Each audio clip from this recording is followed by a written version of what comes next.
Welcome back to another show of Straight Shooting Sports Talk, and I'm your host, Dujane Bland. Well, the Jets circus continues. Woody Johnson comes in as the new owner. He decides to keep the head ringleader of this whole entire circus, Rex Ryan, who really couldn't seem to get it together, couldn't figure out what quarterback he wanted to use, whether he wanted to be Tebow time, whether he wanted to stick with Sanchez, whether Greg McElroy was good enough.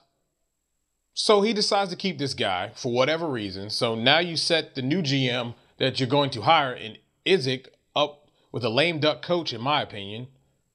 And his first order of business, Woody Johnson's first order of business is, well, let's trade Darrelle Revis. Really? That's what you can come up with. Trading your best player on this football team, Darrelle Revis. Yeah, I know. He tore his ACL last year. Only played like 2 games. And you want to talk about contract numbers. And you're trying to get down around the salary cap. Get your cap down so that you can do other things. I understand.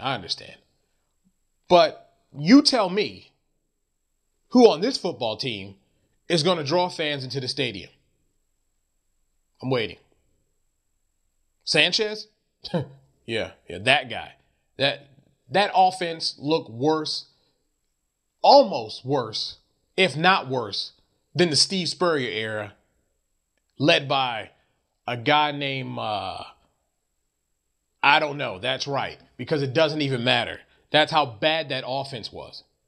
Now you want to talk about trading your best player, who really is the heart and soul of your defense, who is a guy that, quite frankly, I think you need to build around. Yeah, I hear the talk. He's 27 years old. That's right. He's young. There's guys that are older than that, like Champ Bailey, that are playing their lights out as cornerbacks. Now, how about getting rid of some of this dead weight that's not doing anything on this football team and creating space there? Maybe even restructuring his contract. I mean, that would make a whole lot more sense than running your mouth before you ever even hire a GM, which you hired January 24th, to go trade Revis. I mean, that makes no sense at all. No sense at all. I mean, do you really think that by trading him that your defense is going to be better? I mean, yeah, I realize. Yeah, you were second in passing in the league. I believe it was in the league. Doesn't matter. Did you see that offense? They were out there most of the game, 40 minutes, couldn't stop a soul. Losing football games by 1-2 points, getting blowed out by the best teams because Sanchez, I can't seem to make a play and can't figure it out. Sanchez isn't playing ball. The offensive line, okay, I guess. Could be on him. The fact that he's holding the ball too long.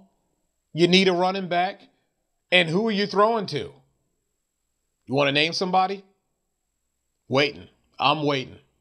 Who? Yeah, nobody. You have no one that even really gives a crap about who you have on the outside. They don't have any respect for him at all.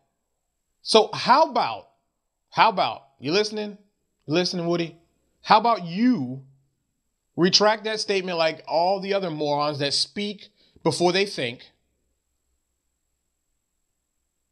and restructure Revis' contract? And maybe, just maybe, if you can build around this guy, because you've got some guys back there that can play. You can build around this guy, get a halfway decent offense, starting with figuring out who you're going to roll out at quarterback. And please don't tell me it's Sanchez, because that guy's making too much money for what he's doing. Maybe you should think about trying to shuffle and get rid of him. And get yourself an offense that makes plays and keeps you in ball games, because we know if this defense can get rest, we know that Revis Island is Revis Island, and whoever gets on it never gets off of it. You could actually win some ball games in your division. Okay? But trading Revis is an absolute bad idea and just continues the circus that has gone on the past several years with Rex Ryan and the former GM's mess. So come on, man. Get it together. Please. Well, one of our viewers, 85VW Jeddah, wanted to know my thoughts on the new coaching hires. And first, on the new coaching hires, I really like what all these teams have done. When you look at all the teams, especially you looking at North Turner, you look at a guy that has been a retread over and over and over again with the same results. Look great at first, and then they seem to just steamroll out of control and never can get over the threshold. I like the fact that the NFL and these teams are giving young guys a chance to coach, guys who are very capable. I'm tired of seeing rehires. A guy goes to a place, stinks it up, and then he's like the first candidate to be able to go anywhere else to have the glorified job. It's nice to see young coaches like Bruce Arians, who did an excellent job in Indy without their head coach for that long span. I thought he handled the team very well, and I think he's going to do a great job right there in Arizona. But I like what's being done. Now, I noticed you had asked me about Lovie Smith, and I've said this time and time and again. The Bears made a horrible mistake in firing Lovie Smith. Now, a guy like me who's not in the organization, half the time watching from his couch, can see that none of this lied with Lovie, but in all reality, lied with a young, big guy in Mike Tice. And I'm being nice. He's standing over there on the sideline, chomping his gum, looking around. And the whole time, Jay Cutler's running around like a chicken that just got his head lofted right off. Constantly. I mean, and then people want to get mad at that guy because he's ticked because he's getting hit a lot. Well, I'd be a little bit ticked too because coaching isn't doing anything about it. Now, did Mike Tice make any adjustments all year to help out Jay Cutler, to help out this offense so they can be able to utilize more than just Brandon Marshall? Because basically that's all the time that Cutler had. And yet, last time I checked, Lovie Smith was running the defense. And I don't know about you, but did you see that defense?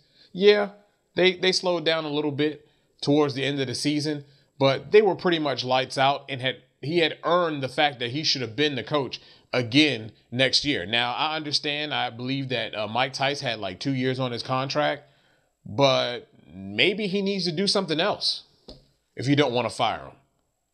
But people get fired all the time with 2-3 years on their contract for doing piss poor jobs. And yet, Mike Tice still has a job, and Lovie Smith is out on the street looking for work. It's very unfortunate.